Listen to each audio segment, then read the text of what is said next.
I think so, even though Gary Canulty followed shortly thereafter. And actually, Gary on Channel 3 has been doing some good work on climate change education as well. Oh, that's good. Good. Yeah. Yeah. Yeah. I just don't watch Gary. No, I'm just kidding. That's cool. I'm gonna step away just for a second. I'm gonna get the dogs into the house. Okay. And I'll be right back. Okay. And I just logged us into YouTube, so that's working. I did hear a little bit of a feedback. Was that just Yeah, because yeah, because you have to mute YouTube, otherwise you get the echo. So it took me a second to mute it.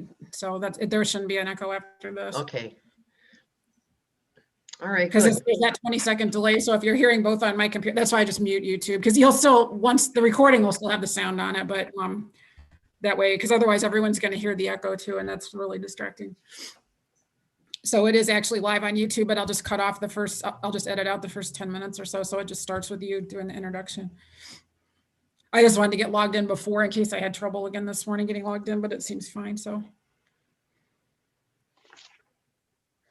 the one person maybe in the waiting room, or are there three people in the waiting room? It does not include us. there's nobody there's no waiting room on webinar. They might be trying to log in, but they can't get in until I do start webinar. The three of us, the three people you see are just us. Oh, okay. And I made both you guys co-hosts in case Bob should be able to do anything as a panelist, but I made him a co-host just in case, because I'd rather not have to troubleshoot something while we're live. So. All right. So are you you're all set on the rundown and all that? At the very end, then after Tia is done, and we take questions, and I'll just kind of watch. I told both Bob and Tia that we'd be wrapping up, at least the Q&A around 11. But if it won't be absolutely precise. If there's some really great question at the end, we might go a tiny bit over that. Oh, that's fine, because we said till 11:30, so if we do go over a little bit. Right. And then, but then I will say, okay, well, I'm going to thank both of our speakers, and thanks very much for being here. But attendees, especially those of you who are involved, I'll say, with the Madison Civics Club, because there are a lot of people who are here that may not be. Please stay with us for a short poll on future programming. So then Bob and Tia can go away, and then I'll say, okay, Trish, how about the poll? There's the poll. Oh, okay. I don't know if you can see it, because I can see it, but will you? Okay, so they'll have to click down to see the rest of the questions. Yes. Yeah, that might have been a reason to do each one separately, but then we'd have to launch 3 separate polls. So maybe this is okay. Yeah. They just have to scroll down. We can just tell them there's 3. Are there 3 questions or 4? I can't remember. 4. I get 4 in there. Yeah, it does. 4. So. Yeah, so we'll just tell them, have them scroll. Okay. Oops, I forgot to click on end polling. All right. It's not going away though. Did it go away now? No, it's not. It's still on my screen. Should I click it off? Yeah. I clicked it off. It was fine. Okay. All right. And then after we do that poll and maybe wait for some results, I'll say thanks very much to everybody that's that's still with us, and we will see you in the fall. See you one way or the other in the fall or something. Because we're debating what to do. I think we're going to go back to our original format, which was in-person brunches. And there's Luann. Hi. Did I make you a panelist? I must have. Maybe that's all right. We can talk about doing that. Oh, too. She's logged in on my link. Okay. All right. I don't know how to get that. So Luann, you are on as Trish of all things, because and you're muted too. Oops, but is that good? That's not going to cause any. You must have gotten hold of my link somehow. Mm-hmm. We can make her a participant. Yeah, we can. It's okay, Luann. I mean, you should have maybe gotten your own attendee link, but I don't mind if board members are panelists, but they should probably have their Oh, I bet, you know what? I bet maybe she didn't register, so she's just using an old panelist link. That's okay. I can make her a regular. Okay, Whoops, are you okay there? I'm okay. What do you mean? For some reason, Well, Luann, can you unmute yourself because we can't hear you? Or maybe,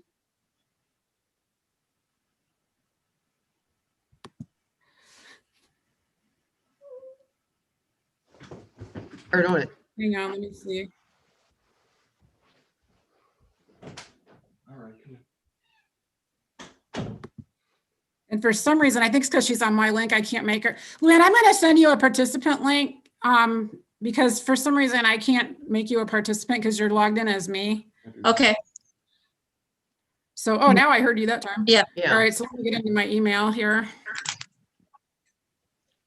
Oh, wait, I'm not Okay. sure I can do that. Joy, do you happen to have We gotta move because it's 3 minutes too. okay, Should I just get off and forget me? Yeah. See you later.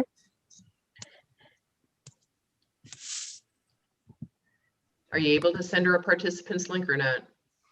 I'm not sure I can because I'm logged into YouTube. Or I can do it, actually, I probably can do it from within this, maybe. All right, maybe we should open up though. Yes. Okay, I'm gonna start. And I'm going to make myself invisible.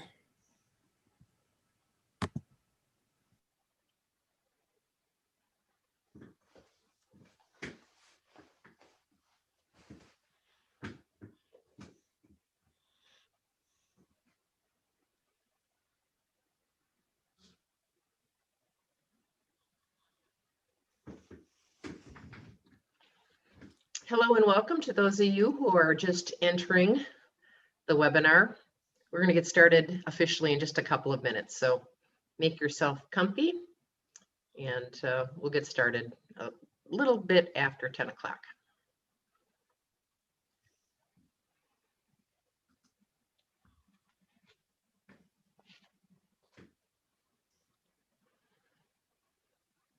I think that most of you by now know Zoom technology, but during these webinars, we will ask you to pose any questions you have in the Q&A function of the webinar, which you find on the bottom of your screen. So while our speakers are speaking, you can enter in your question. I will be monitoring and I will present the questions to our speakers when both of them are finished. You'll also find in the chat feature a few resources. I just put in there what you can do to help address climate change issues from the Madison Climate Change or Citizen Climate Change Lobby, and also from the Outrider Foundation, which is Tia Nelson's group.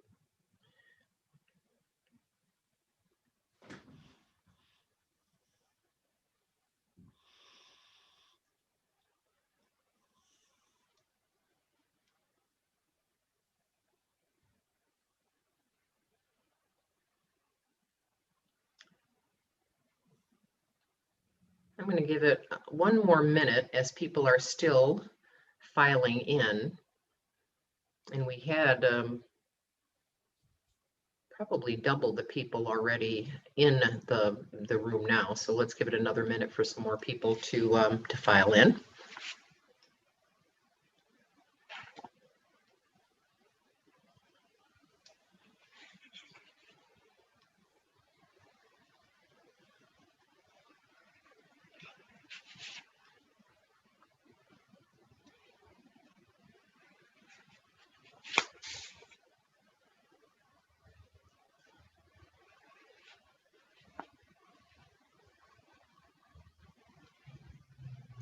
Okay, it's a minute after 10 o'clock, so we'll get started.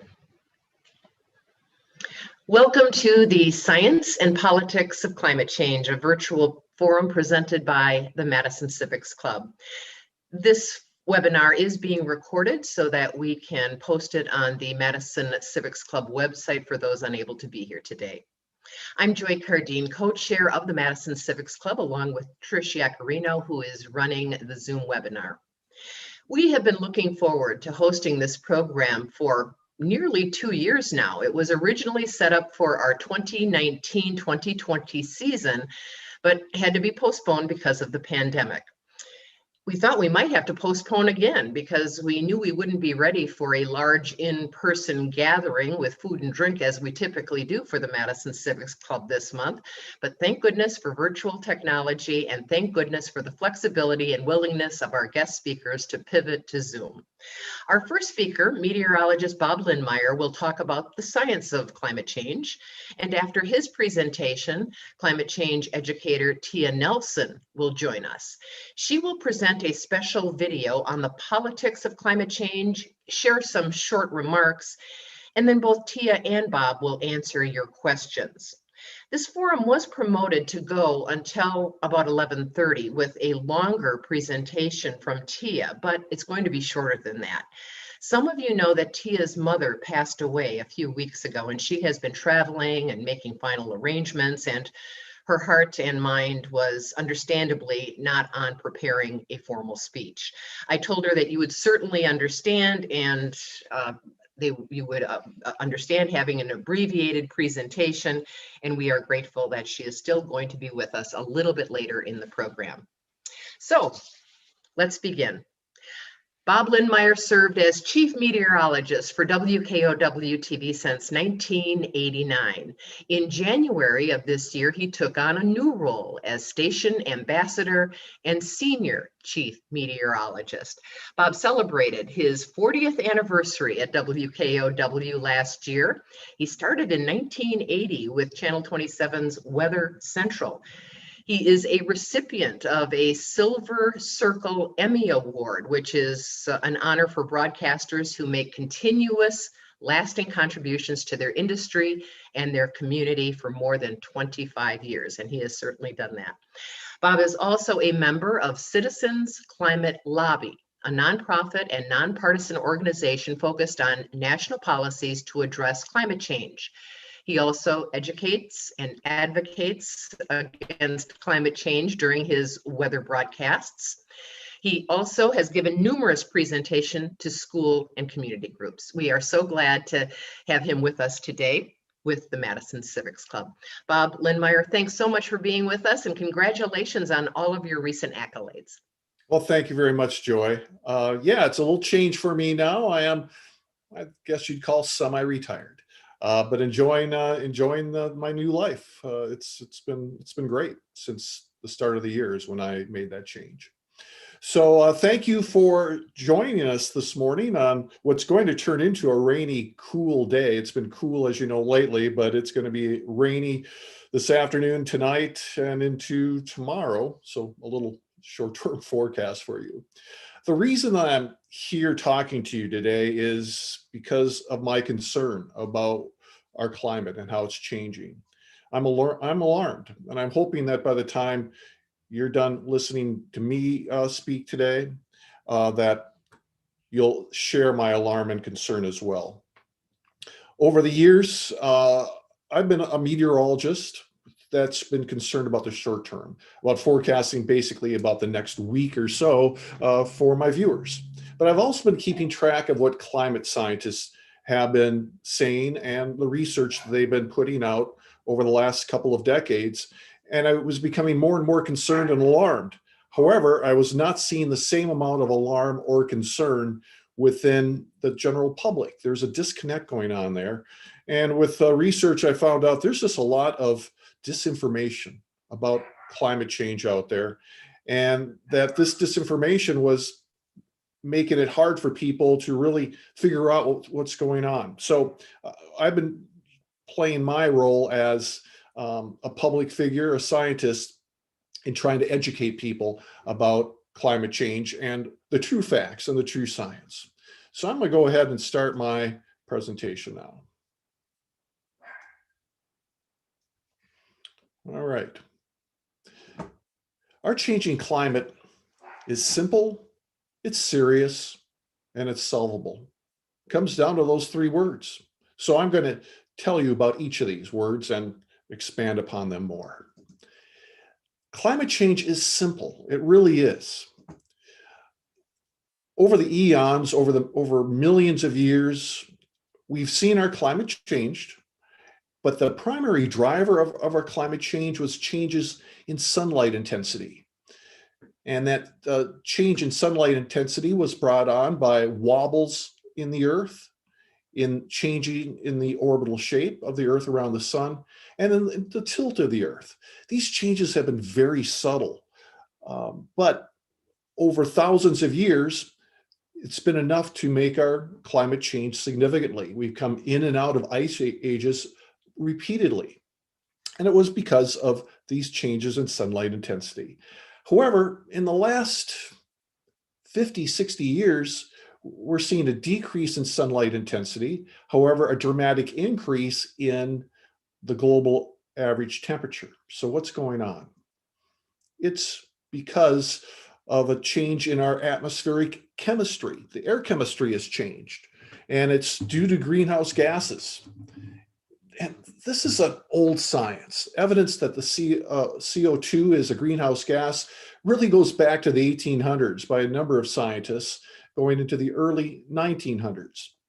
They were able to determine that carbon dioxide is a greenhouse gas, and Savante Arrhenius actually predicted the outcome of increasing greenhouse gas concentrations remarkably accurately. So this is an old science. We're to the point now where human-caused climate change is widely agreed upon.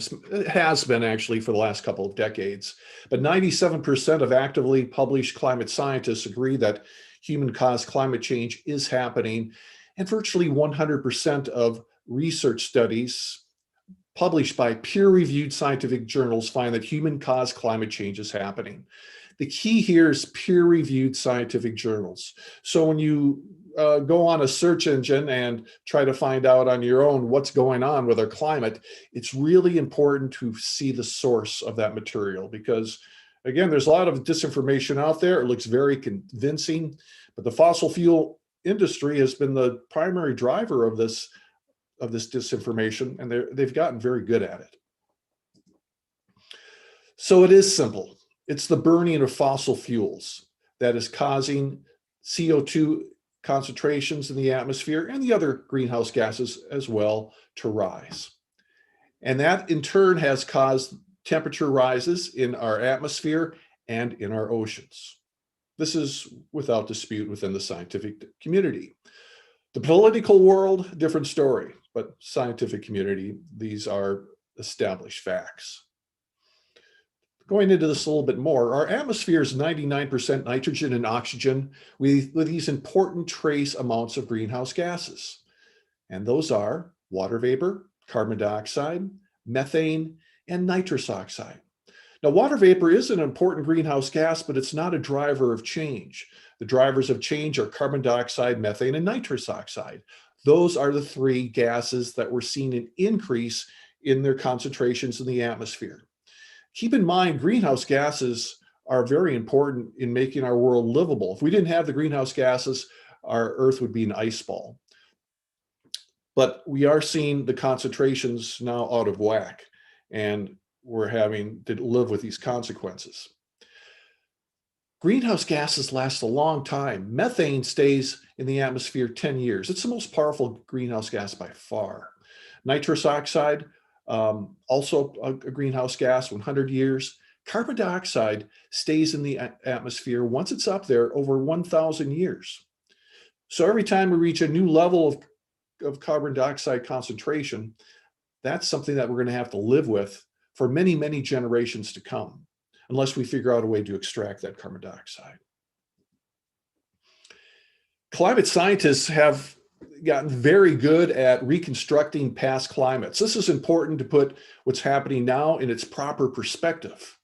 But ice cores, tree rings, coral shells, ocean sediments have all told their climate stories.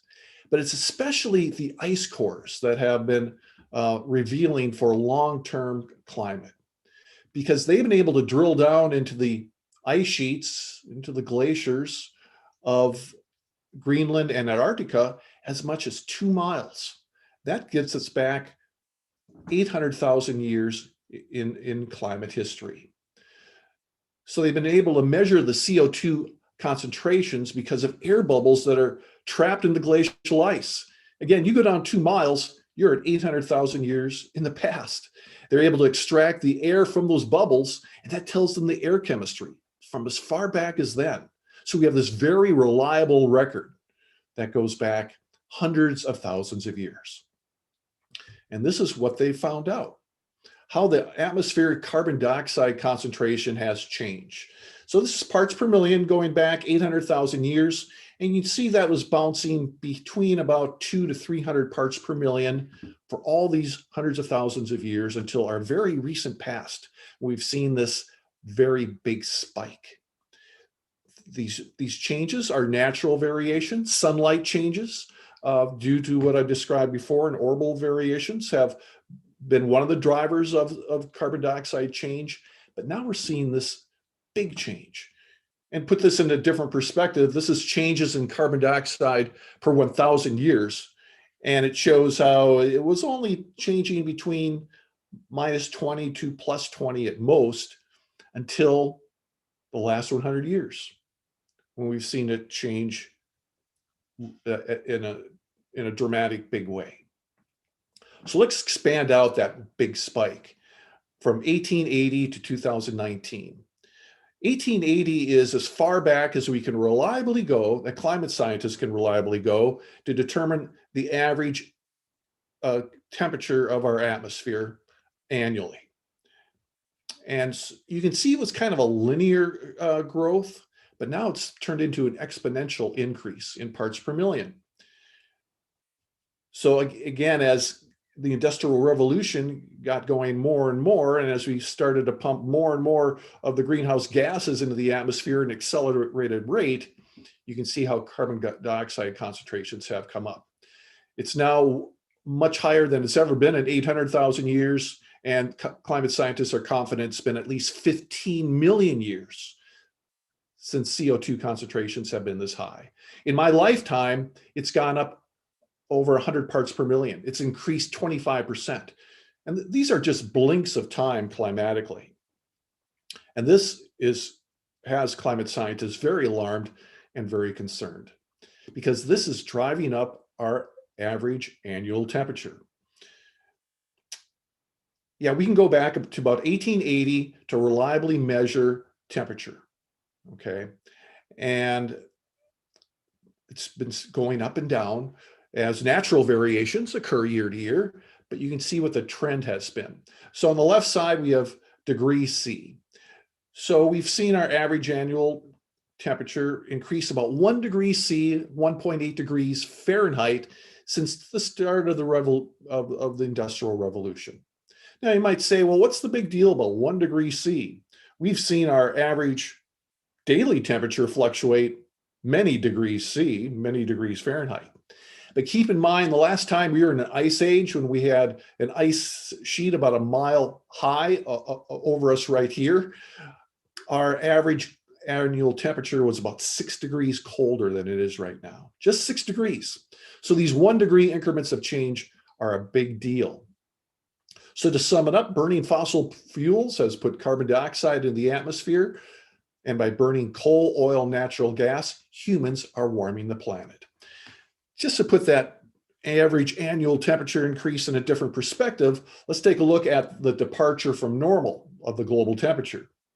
And this is from 1880. Then they're using 1880 to 1910 as the baseline average when the Industrial Revolution was getting going.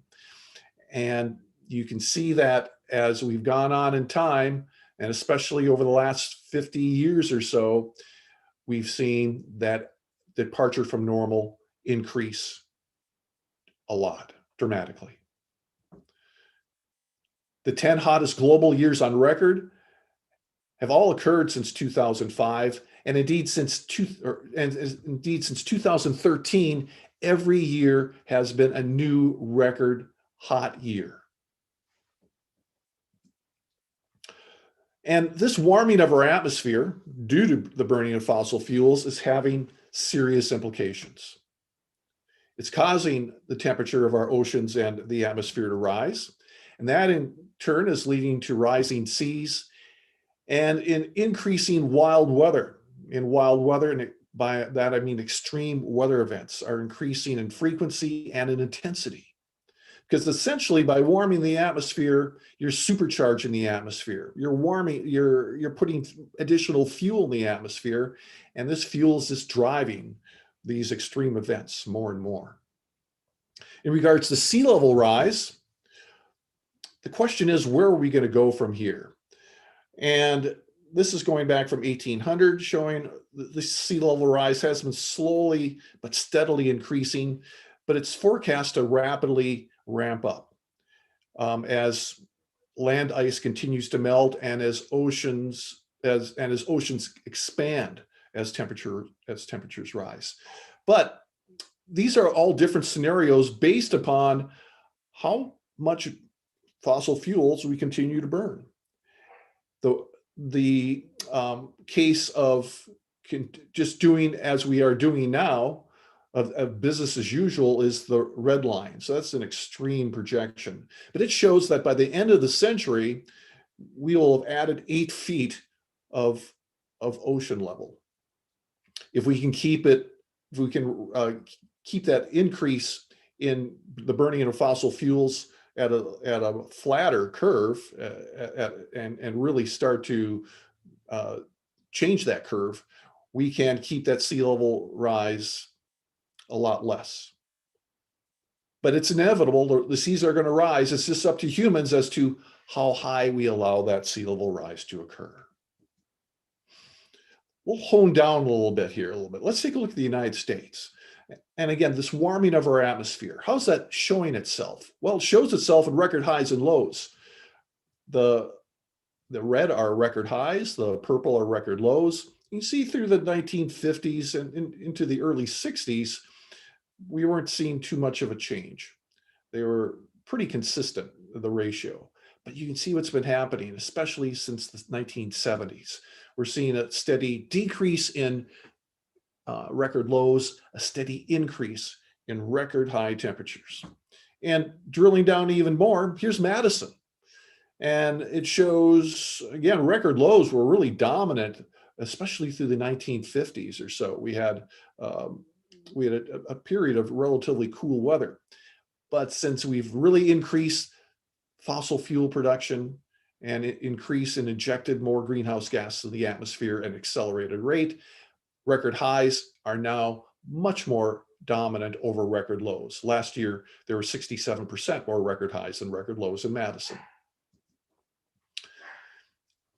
And keep in mind, as I stated before, the average global temperature has increased 1.8 degrees Fahrenheit since the start of the Industrial Revolution. But that warming is not even across the world. If you look more locally at the United States, just since 1970, so the last 50 years, the United States has seen the average annual temperature increase 2.5 degrees Fahrenheit. Wisconsin, 2.7. Madison, 3 degrees warmer, our average annual temperature.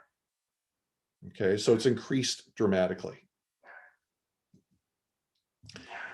And so this is showing itself in our seasons. They're changing. Our summer season is expanding, winter is shrinking.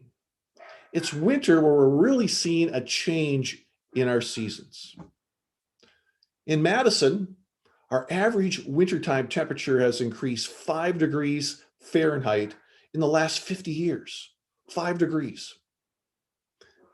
Again, the spike shows how annually natural changes make it go up and down, but the trend line is there, 5 degrees warmer. And because of that, we're seeing more days above normal. Now we experience 2 weeks more days of wintertime temperatures above normal than we did back in 1970. We're seeing shorter cold snaps. Our cold snaps on average are 7 days shorter, a full week shorter than they were in 1970. So the winter season is where locally we've really seen our climate change. Less extreme cold. The lowest temperature each year used to average 22 degrees below zero back in 1970. It's now 12 degrees below zero. it's 10 degrees warmer. Now you might say, well, Bob, is that so bad? I mean, our heating bills are not as expensive. Yeah, that's true, but there are other implications of this winter warming. One of the big ones is more insects carrying disease survive winters. We're seeing invasive species come up that can survive our winters because they're not so cold anymore. We're seeing fruit trees blossom too early. That increases pollen production. We're seeing less snow for winter business. Of course, snow and ice are huge drivers of our economy in Wisconsin, just brought in through winter recreation. And speaking of ice, the ice cover of our lakes is not nearly as in long duration as it used to be. Lake Mendota is the most heavily researched freshwater lake in the world. And they've been able to observe the amount of ice, the duration of ice on the lakes since 1850. How many days does it last? And back in 1850, it was as high as 150, even 170 days of consecutive days with ice covering the entire lake. Look at how it's decreased as we've seen our average wintertime temperature increase. And in fact, we are now at about 40 days less in terms of ice coverage in area lakes. If you're an ice fisherman, this has been in fact impactful. Our spring season is warming as well, not as dramatically as winter, but it's warming fast. And this is having big implications. We're seeing insect pollination mistiming. We're seeing plants sprout earlier, again, with more allergies coming in earlier. We're seeing birds' food supplies disrupted because evolution's not keeping up with climate change. So the birds and insects that are part of what we've always had around here are coming in, and the food's not there as they expect it to be. We're seeing crop damage because our spring seasons are warming up quickly, but we're still getting killing frosts. So in the last decade, here in southern Wisconsin, we've had millions of dollars of damage to orchards and to vineyards. So again, locally, we're seeing a lot of impact from our warming climate. And we're seeing more extreme rainfall events because warmer air is causing more evaporation to occur on the oceans and on the land. And we're also, the capacity of the atmosphere to hold more moisture increases as you increase the atmospheric temperature. So every 1 degree Fahrenheit increase in temperature leads to 4% more water vapor in our atmosphere. And so this is leading to more extreme rainfall events. So this is the heaviest events defined as the top 1% of events.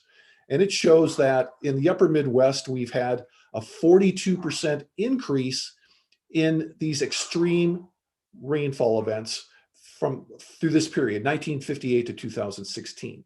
And these 1% events are the catastrophic events that have caused a lot of damage.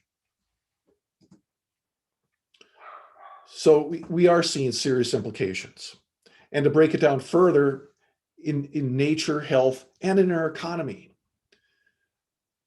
And these extreme weather events manifest themselves in many ways through heavy snowfall events, in catastrophic rainfall events, in droughts, in wildfires, and an increase in tropical storms that are becoming wetter and slower moving. And this has financial implications. These extreme events can be measured in whether or not they're billion-dollar events or not. So last year, we had $22 billion climate events in the United States, billion-dollar events occur. The average is about 7. So again, we're seeing this increase in billion-dollar events, especially since over the last decade. And who's paying for these billion-dollar events? We are as taxpayers. we are through our insurance. Keep that fact in mind as I go farther into my presentation when I'm looking at solutions. Here's just a breakdown of the billion-dollar disasters that occurred in the United States last year. And again, they ran through a wide range. We had hurricanes, severe weather, we had winter storms, we had tornadoes, we had wildfires, all contributed to these billion-dollar events from climate disasters that occurred. Our animals and ecosystems are being impacted. They're moving farther northward into higher elevations as the temperature warms. We're seeing a mismatched timing between animals and food sources, especially in the spring, as I pointed out earlier. We're seeing an increased vulnerability in invasive species and extinction of existing animals right now. And we're seeing a global decline in coral reefs. Coral reefs are one of the largest ecosystems in the world, and they're steadily decreasing as well. In health, we're seeing worsening air quality. We're seeing more heat-related illnesses. We're seeing longer, stronger allergy seasons. And we're seeing an increased risk of insect and foodborne diseases. Food and farming is being impacted as well. There's the stress from weather extremes, from drought and floods, impacting the plants and the animals. We're seeing shifting plant zones. Farmers cannot plant some of the crops that they used to. They've had to go to different crops. And we're seeing an increase in crop diseases and pests. Our ways of life have been impacted through sports, through outdoor activities and recreation, through coffee and beer. Yeah, I see a lot of you just straightened up when you saw that, right? Coffee and beer is being impacted. Outdoor recreation, for me, that's been cross-country skiing, which is one of my favorite sports. This last winter was one of the best ever in 10 years, but before that, we had bad winter seasons when it came to snowfall and cross-country skiing. Just to go into some more local effects of our warming climate and how that's manifesting itself in what we're experiencing here in southern Wisconsin. We're seeing algae blooms increase with climate change because we're having these heavier precipitation events that wash additional nutrients into the water, and we're seeing the waters themselves warm. So when you put that together, this favors the growth of some types of toxic algae. So we're seeing more algae events, we're seeing more toxic algae, and of course we're seeing this on area lakes every summer as they are closed down. Poison ivy, if you like to hike, you have to be careful about this. The toxicity of poison ivy has really increased a lot. Back in 1950, it was 15 milligrams. Now we're up to 40. It's projected in the next 40, 50 years to almost double in toxicity. Ticks are a big problem now.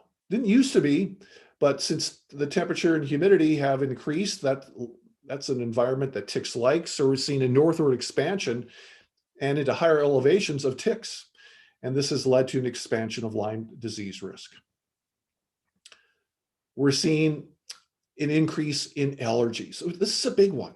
Pollen is moving in new areas. We're seeing more asthma hospitalizations, especially for the young, the old, the infirm.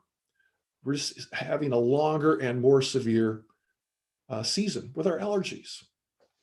Here's another one, mosquito days.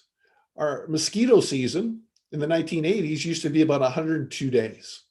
Of course, mosquitoes love warm and wet weather. Now it's up to 112 days. So just in the last 30 years or so, we've seen our mosquito days increase 30 days per year. So again, we have this longer allergy season because we have a longer growing season. It used to be that our consecutive days above freezing back in the 1970s was about 130, 135. Now it's up to about 160. So our growing season has increased about a month just in the last 50 years. And where we go from here, it depends upon emissions and what our emission cuts are. If we do reduced emissions, we're on the middle green, aggressive cuts, the light green. But if we continue on the path we are right now, which is the dark green of higher emissions, we're going to see grass pollen production more than double and possibly triple just in the next 50 years. So, and it's just not, what we're experiencing locally in the next 50 years. It's what's going to happen through the end of the decade, and to the end of the century, I mean. So if we go up another 0.5 degrees Celsius, 2.7 degrees Fahrenheit, all together, we're going to see an 8.5 to 30-inch increase in sea level by the end of the century. We're going to see a loss of 70 to 90% of coral reefs. We're going to see 350 million people in urban areas exposed to severe drought, and at least one sea ice-free Arctic summer every 100 years. That's just a 0.5 degree C increase. If we go up to 2 degrees C, you're at additional 4 inches of sea level rise, 10.4 million people exposed. A loss of almost the entire coral reef ecosystem. 410 million people in urban areas exposed to severe drought. At least one sea ice-free Arctic summer every 10 years. And 1.5 degrees is guaranteed, folks. We're really fighting to keep us away from 2 degrees C as much as possible. How close are we to 1.5 degrees C? At our current warming rate, we're going to reach it in about 2040. Okay. But where we go from there depends upon what we do with our fossil fuel emissions, in our greenhouse gas emissions, how much we're able to cut them down. Because our current path, our current business as usual, if we were to make substantial changes in fossil fuel burning, we could be up 4, 5, 6, 7 degrees warmer in our atmospheric temperature by the end of the century. Keep in mind, I said we were in an ice age when we were about 6 degrees colder, the annual average global temperature. Can you imagine what 6 degrees warmer would do to our climate? Locally, that business as usual path would give Madison a summer which is 11.5 degrees Fahrenheit warmer by the end of the century, giving us the summertime climate of Alexandria, Louisiana. I think that puts it in perspective, right? So I hope you are as alarmed as I am by the path we're on, that we need to change. We can't be business as usual. This is solvable, though, if we have the political will to do it. We need to make big cuts fast in CO2 emissions, in all the greenhouse gases, through the transition from fossil fuels to renewable energy sources. But it has to happen now very quickly. And the challenge we have is that greenhouse gas sources are distributed throughout all these different sectors. Transportation, electricity production are about equal, but industry, commercial and residential, agriculture, all play their part in greenhouse gas emissions. And they all have to be addressed if we're going to be able to cut down the emissions fast enough. But the great news is the science is already there. The technology is already there. By using solar, by using wind, by expanding them, we can change this curve. But there's another leg too. Now, this is a bit more controversial, but I think nuclear is a big part of the solution as well. It still is the second largest source of carbon electricity. And I think it's critical as a third leg of the renewables to make this change happen fast enough. It also gives us a baseline for our electric grid, which is going to be a problem with wind and solar, because it is, as you know, it varies so much.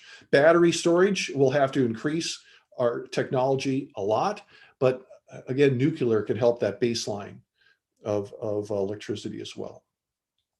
We have to electrify transport. Again, transportation is the number one source of greenhouse gas emissions right now. So we have to electrify from our autos to public transportation to the truck fleets. We have to reduce our carbon footprint through better buildings, dynamic glass, insulation, electric heating and cooling. This is going to be a two-pronged area. Yes, we have to switch to renewables, but we have to do as much as we can to reduce our carbon footprint too. Agriculture is such a big source of emissions. So building better soils will be important.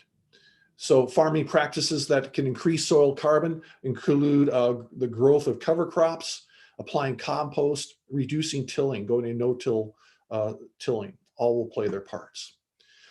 What you eat will play a big part in this as well. Animal-based foods are much more resource intensive than plant-based foods.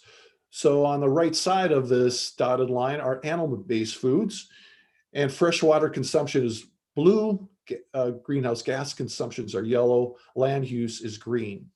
You can see how beef is so intensive, as are all the different animal-based foods. The plant-based foods are so less intensive. So the more that we can eat as vegetarians, the better. We have to maintain the natural carbon sinks that are already there and the flood buffers. So grasslands, coastal wetlands, peatlands, forests.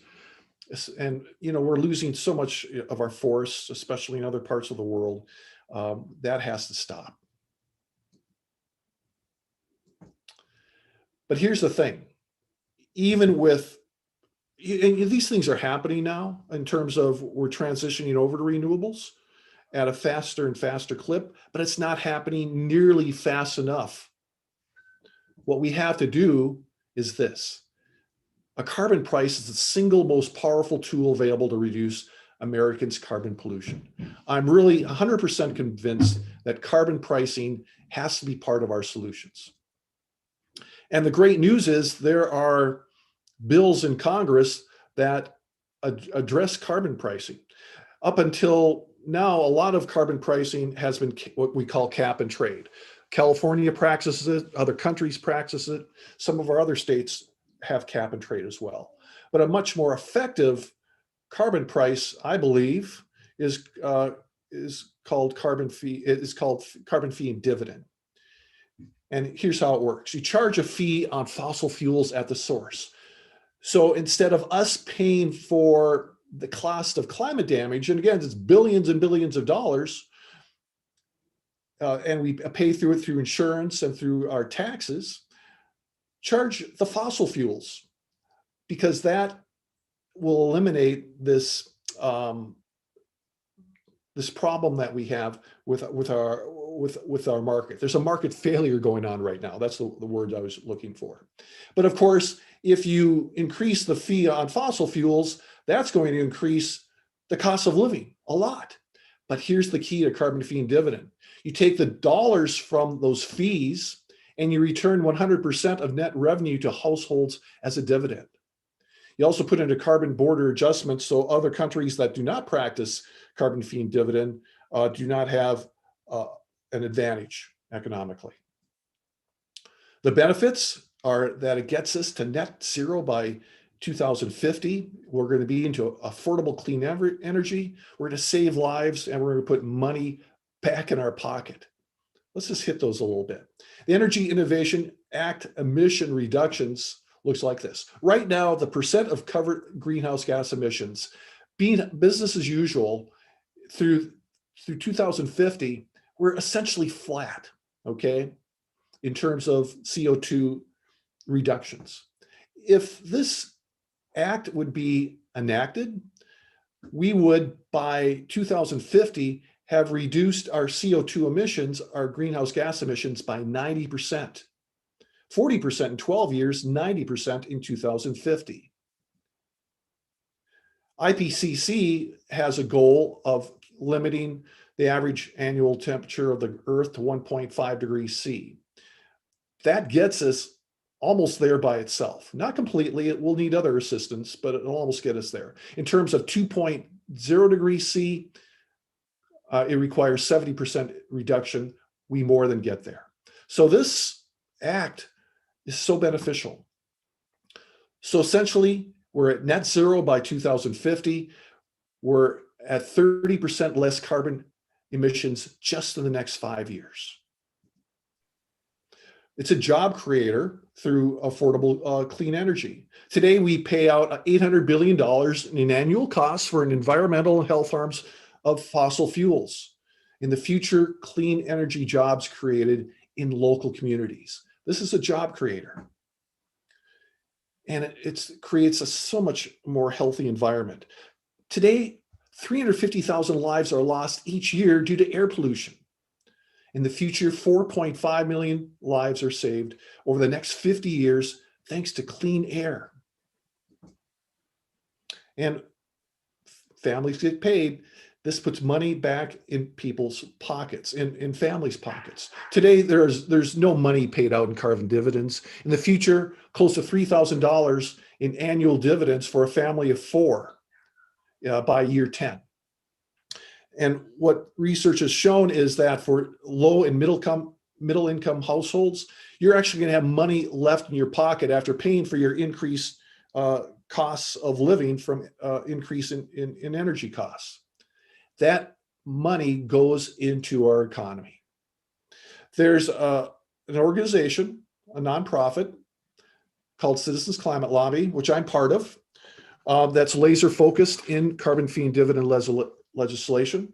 If you're looking for an organization to join, I really recommend it. Back in the days when we could actually get together, this was 2 years ago, we have our annual meeting in Washington, D.C., and we have a lobby day in one of those days. So this is about 1,000 of us. We get together in the morning, we take this picture. I'm actually in this picture someplace. But then we divide up and go to all of our house, all the representatives in the House, all the senators, and speak to them about carbon fee and dividend legislation. I'm almost done here. I do want to say that the Paris Agreement is so important. Of course, it's just not the United States, it's all the countries of the world, which are now part of this agreement that have to do their part. Right now, the Paris Agreement doesn't have much teeth in it. It's not enforceable. Every country can set their own goals. But the idea here is every 2 years we meet, we make those goals more stringent, and we make it more enforceable. But the United States has to lead this effort. If we're going to make this happen globally, the United States has to lead. So, we've done big things before. Technology has to help us out a lot here in terms of battery capacity and storage has to increase for the electrical grid to work on renewables. We have to work on carbon sequestration. I think taking carbon out of the atmosphere is going to have to be part of this to keep us under 2 degrees Celsius, or hopefully to 1.5. In terms of what you can do, the number one thing that you can do is have conversations with your family, friends, and neighbors about climate change. It has to be elevated in our consciousness. It's that gorilla in the room that people have to become more and more aware of. So to sum it up, it's simple. It's well understood science that goes back to the 1800s. It's serious. Impacts are already being felt and will only accelerate. It's solvable. We have what we need to make changes. Why do I do this? It's for my kids and my grandkids. These are my 3 grandkids, Haley, Caitlin, and Juliana. They don't have the power to make these changes. We have to make them for them, because by the end of the century, if we don't, they're going to be living in a world that's largely not livable. So thank you very much. If you want further follow-up after the Q&A, you can reach me at boblindmeyer@gmail.com. Thank you so much, Bob. That was amazing and alarming. So thanks for alarming us and for all that great information. We will get to your questions, your written questions for Bob in just a few minutes after Tia Nelson presents her video and her remarks. Tia Nelson is an internationally recognized champion for environmental stewardship and climate change education. She spent 17 years with the Nature Conservancy in government relations as a policy advisor for Latin America, and later as the first director of the Global Climate Change Initiative. For this work, she received the EPA's Climate Protection Award in 2000. Tia returned home to Wisconsin to serve as executive secretary to the Wisconsin Board of Commissioners of Public Lands, which included a gubernatorial appointment to co-chair the Wisconsin Task Force on Global Warming. She is currently the managing director of climate, or the climate program, at the Outrider Foundation. Outrider is a nonpartisan educational nonprofit committed to making the world safer and more secure. Many of you know, and I did announce at the beginning of the program, that Tia is the daughter of former Wisconsin Governor, U.S. Senator, and Earth Day founder Gaylord Nelson, and her mother, Carrie Lee Nelson, passed away last month at the age of 98. We are so thankful that during this difficult time that Tia was still able to join us, but I'm sure you will understand her remarks will be briefer than originally planned. She's going to present this short video, which has a very important message about the politics of climate change. And then she and Bob will answer your questions if you will type them into the Q&A section at the bottom of the webinar screen. Tia, thank you so much for being with us, and please accept our condolences on the loss of your mother. Thank you so much, Joy, and to Trish for her help organizing this. Bob, to you for your excellent presentation on the science and the solutions, which are so important. And I'm grateful for your audience taking interest in this discussion, which is so important. I see I'm listed here as Andy Adams. He's my digital director at Outrider and helps me with tech stuff. I presume that people are not going to mistake me for Andy. Thanks so much, Joy. I'm going to show, in a few minutes, I will show a 7-minute film that I produced with the Outrider Foundation, a youth activist and a conservative Republican for the 50th anniversary of Earth Day. And I hope your audience finds as much inspiration in it as all of us had in making that film, and we'll get to that in just a moment. But as a precursor, I just want to reflect for just a minute on the history of Earth Day and the long struggle that my father was engaged in over many years, many setbacks, many defeats, many disappointments.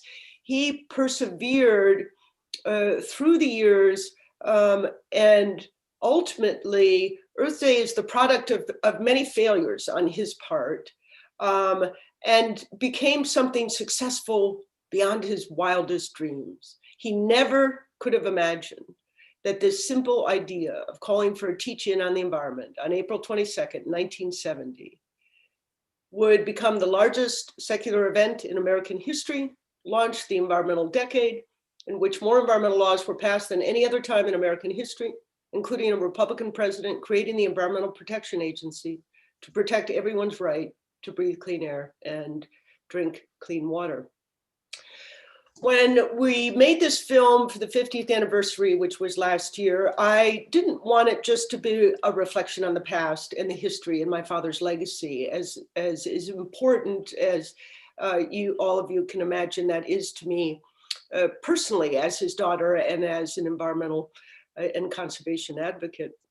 But I wanted to reflect on the past with a look towards the future. And there are a couple of key elements of my father's first call to action that are quite resonant today. And the first Earth Day was multi-generational, it was bipartisan, and it had a very strong call to action around the issue of social justice. There's a speech of my father's, which you can find in the Historical Society website on the history of Earth Day, in which and you'll see a piece of it in this film. He talks about ecology being a big science, not a narrow one, in the film. And he goes on in another copy of the speech, which he gave many times that first Earth Day, in which he goes on to say the environment includes rats in the ghetto, and public housing unworthy of its name. Now, it took the environmental community an unfortunately long time, in my opinion, to fully embrace and hear that message, that call to action around social and environmental justice. But we are there now in a really important and critical way, and that makes me hopeful. As I prepared to make this film almost 2 years ago now, or a year and a half ago, I was personally in a very complicated dance between hope and despair, and I'm sure Bob lives in this space, as do all climate advocates. Hopeful because we know what the solutions are and great progress is being made.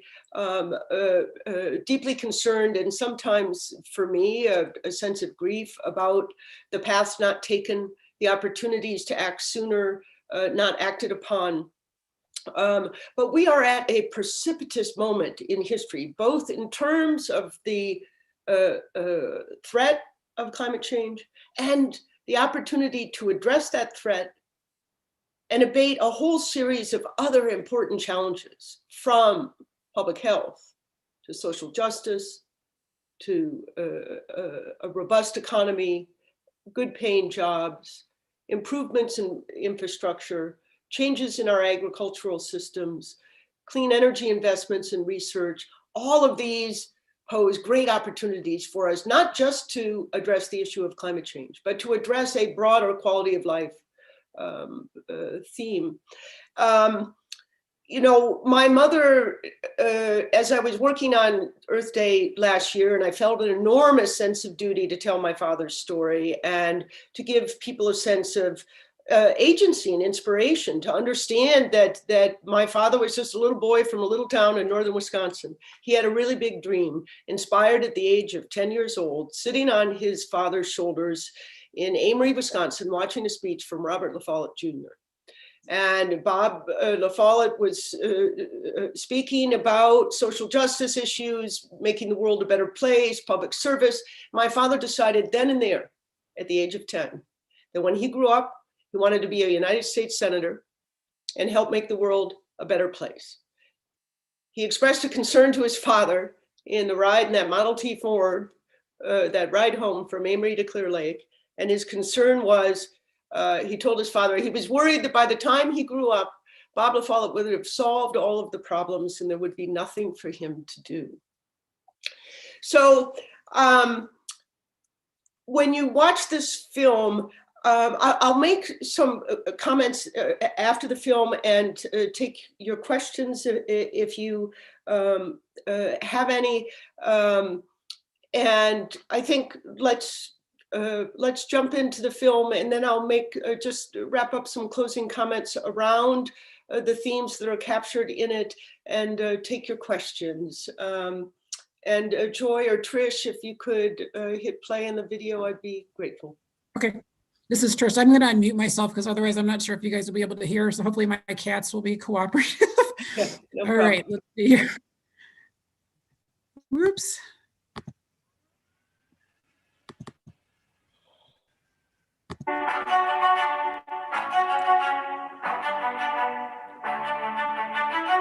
Our goal is not just an environment of clean air and water and scenic beauty while forgetting about the worst environments in America. Our goal is an environment of decency, quality, and mutual respect for all human beings and all other living creatures. Our goal is a decent environment in its broadest and deepest sense, and it will require a long, sustained political, moral, ethical, and financial commitment far beyond any commitment ever made by any society in the history of man.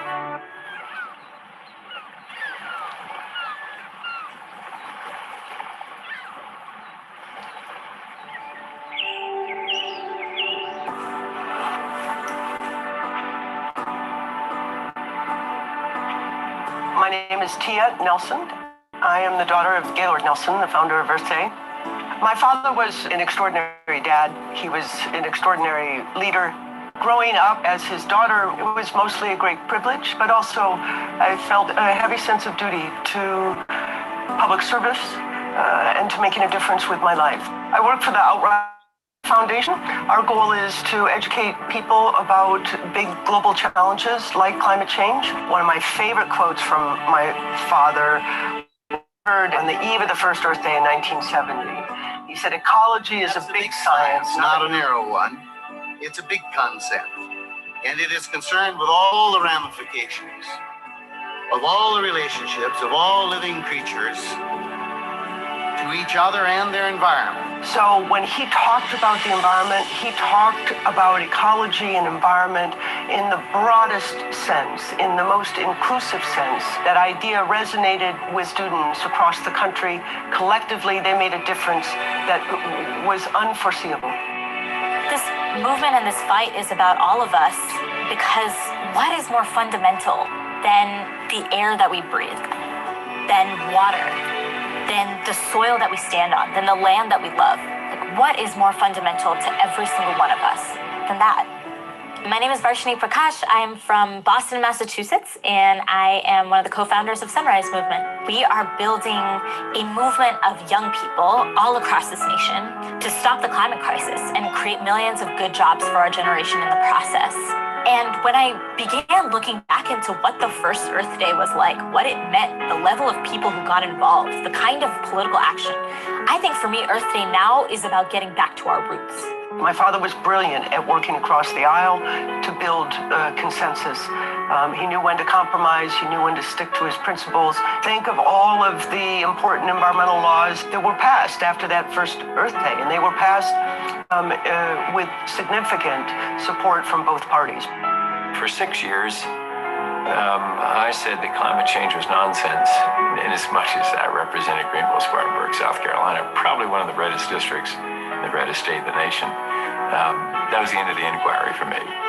So I admit that's fairly ignorant, but that's the way it was for 6 years. So I'm Bob Inglis, and I run an outfit called RepublicEN.org. We're conservatives, convincing conservatives that they're really good on climate and that they've got the answer. It's free enterprise innovation. My son, the eldest of our 5 kids, came to me. He was voting for the first time because he just turned 18. And he said to me, "Dad, I'll vote for you, but you're going to clean up your act on the environment." It's the first of a 3-step metamorphosis for me. Step 2 was going to Antarctica with a science committee, seeing the evidence in the ice core drillings. Step 3 was another science committee trip. It's there that at a stopover at the Great Barrier Reef, great blessing there was meeting an Australian climate scientist named Scott Heron and just being inspired by his faith to act on climate change. When Bob spoke about climate change while serving in the United States Congress, he was primaried and he lost his election. He was attacked for speaking the words climate change.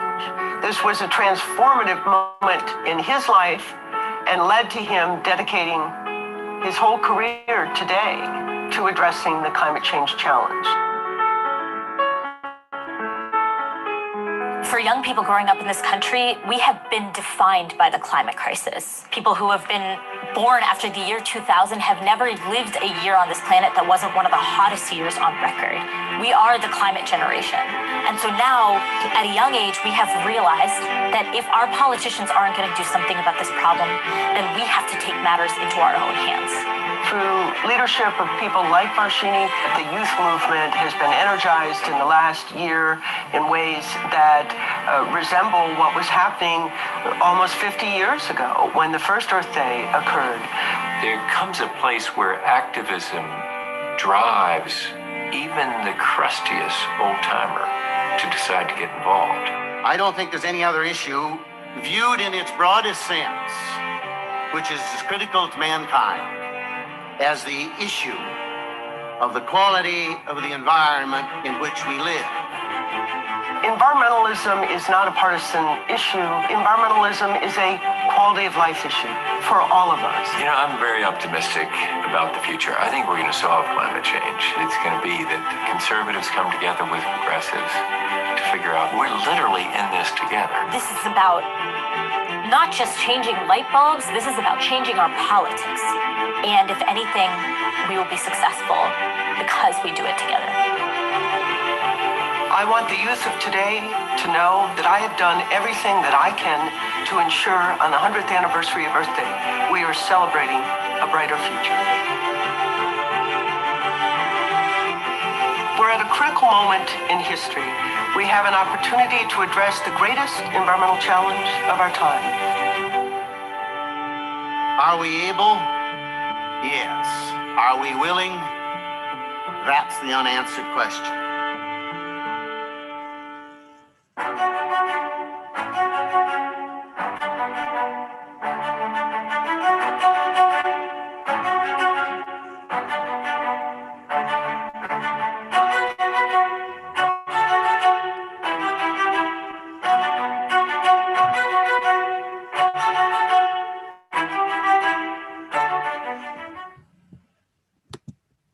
Thanks, Trish. Thank you so much.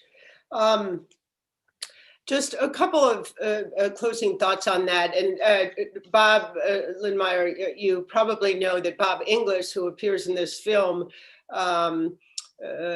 is now a member of the Citizen Climate Lobby's board.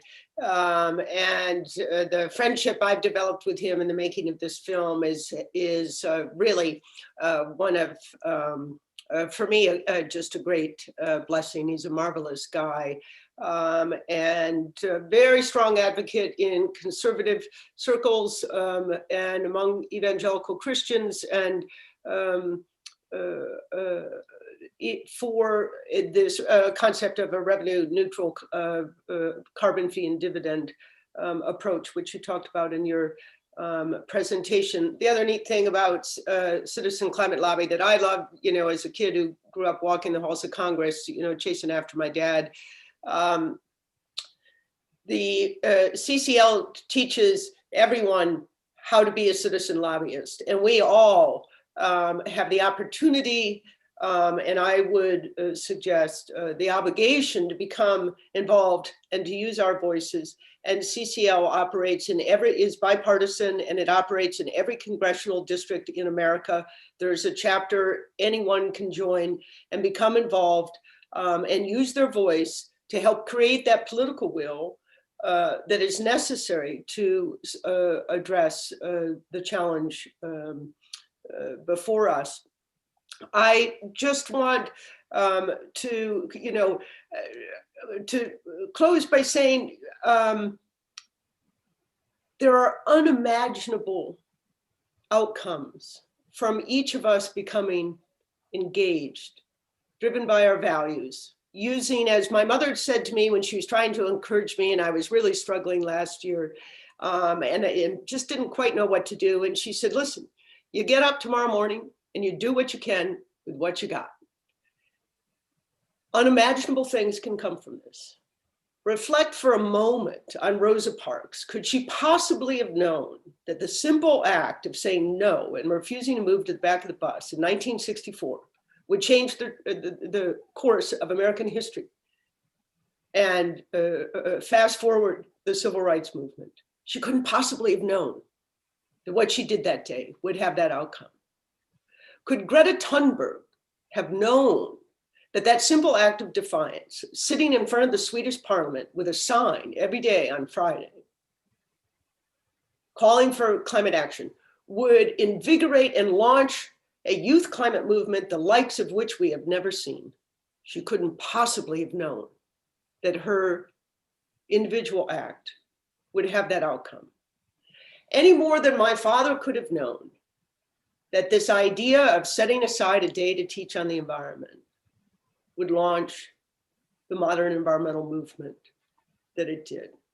And so when you feel powerless, remember their stories, because each and every one of us has the power to make a difference, and individual action does matter. With that, I express my gratitude to all of you for being interested, and I'm happy to take questions, and just I'm grateful. Thank you, Joy. Thank you, Trish, Bob, and your audience.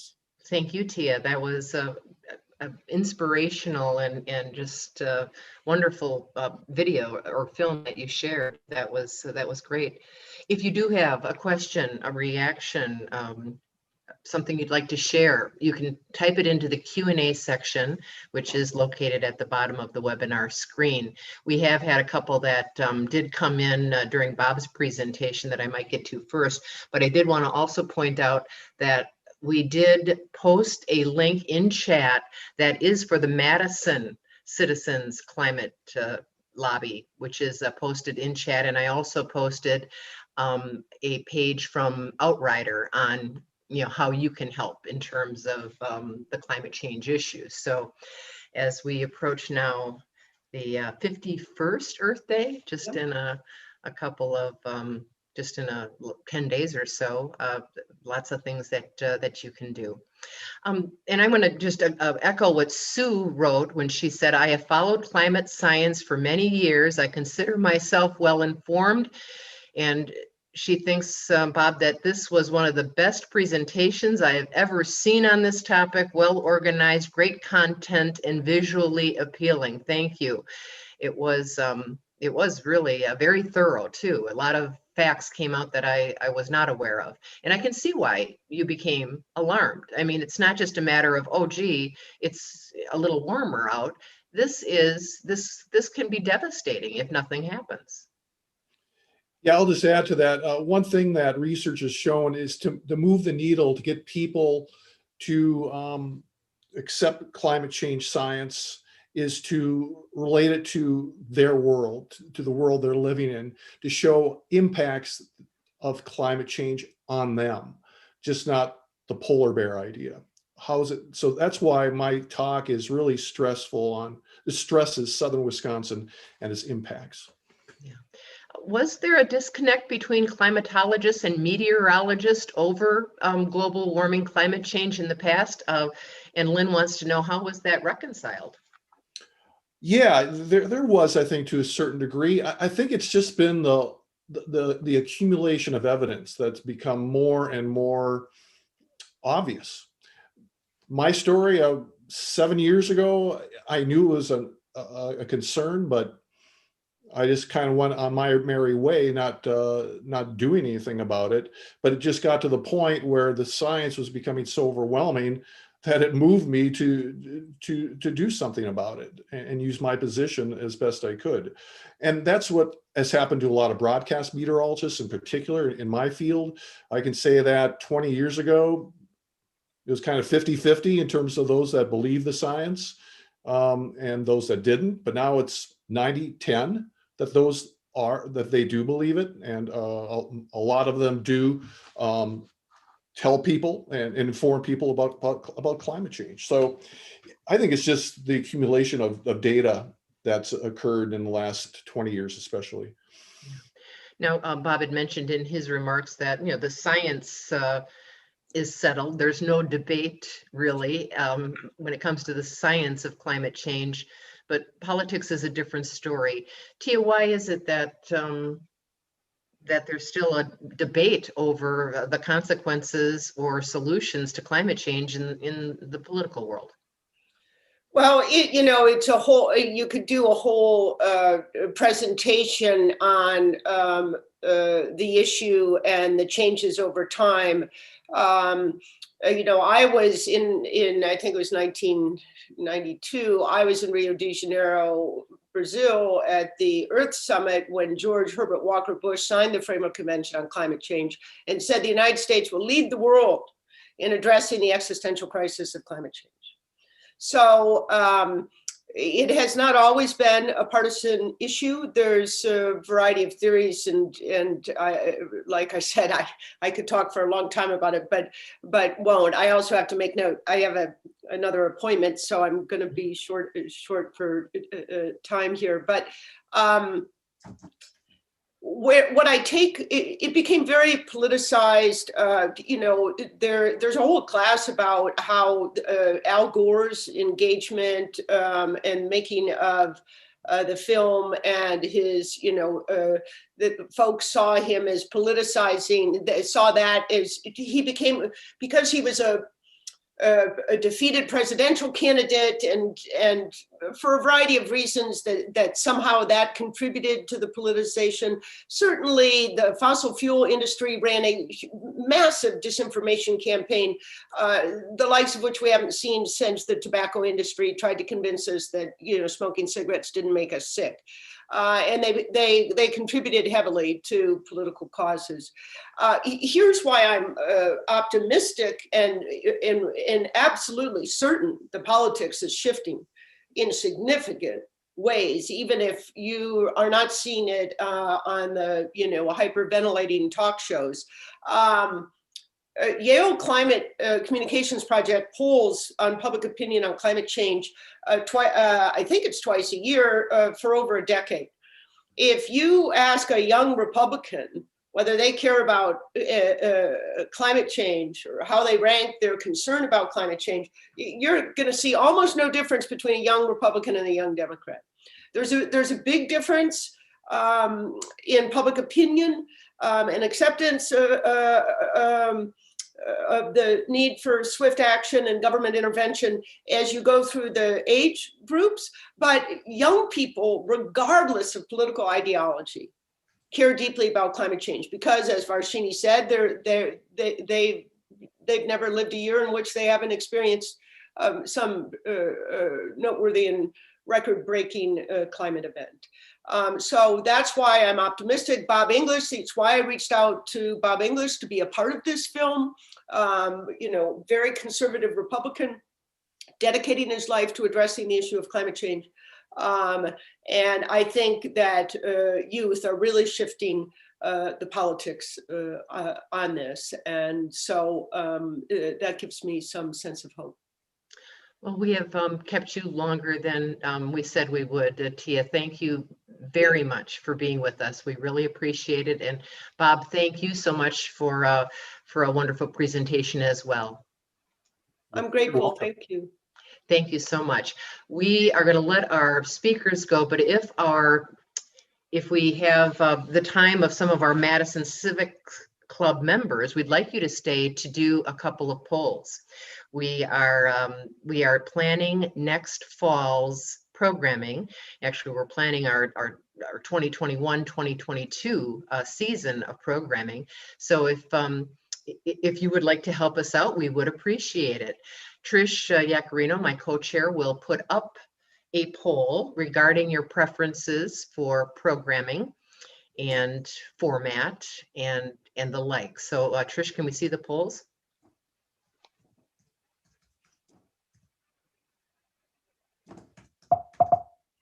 Oh, there we go. All right, so you can vote through your Zoom screen on this. What is your preference for Madison Civic Club meetings for the fall of 2021 and the spring of 2022? You can choose all that apply. We want to see if you are ready to come back to in-person gatherings should the public health orders allow them. Right now, they would be allowed. So are you eager to return to in-person meetings? Or would you like us to maybe provide a mix of in-person meetings and virtual meetings? So you can go ahead and make your selections. We are not at this time offering an option of making an in-person meeting virtual. It's very complicated, and I'm not sure we're going to be able to do that, but we're looking into that as a possibility. Then we'd also like to know about your choices when it comes to, do you want us to feed you? Maybe you don't care. Would you like a hot breakfast or just a continental breakfast? You can let us know on that as well. And then pick your most favorite topics pick 3 of those topics, and we will try to follow up as best we can based on some of your preferences here. So, all right, well, looks like a lot of you have voted. You can keep on going, and we will look forward to having some of you send us your contact information to volunteer for the upcoming season. So send that to info@madisonCivicsClub.org, and we'll put you to work. All right. Well, I'm going to leave it there for now, I guess. That will be, thank you for joining us for the Science and Politics of Climate Change. We will post the recording of this webinar on our website, along with the other virtual programs that we did over the past 4 months. So thanks very much for being with us, and we'll see you one way or another sometime next fall. Thanks for being with us.